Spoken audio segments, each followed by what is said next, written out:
necə Elm və Təhsil Naziri deyə bilər ki, bugün ibtidai sinif uşağının çantası ağırdısa, valideyn günahkardır. Bu, bəlkə də heç vaxt deyilməyəcək bir sözdür ki, sizin lazım oldu, olmadı aldırdığınız dərs vəsaitlərinə görə bugün uşaqlar çantalarını qaldıra bilmirlər.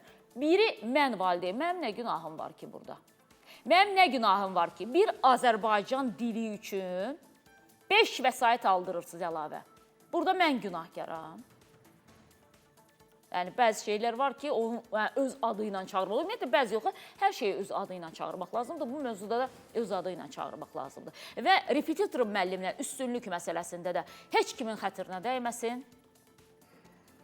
Bu, Azərbaycan təhsilinin etdiyi bir sistem idi ki, bəli, bugün valideynlərin özləri dərsdən yayındırırlar uşaqlarını ki, onsuz da o məktəb sənə heç nə vermir. Heç olmasa get repetitor yanına. Bugün sən izah elədiklərindən örgən gör nə qavraya biləsən ki, sabah da bir nəticə qoy ortalığa.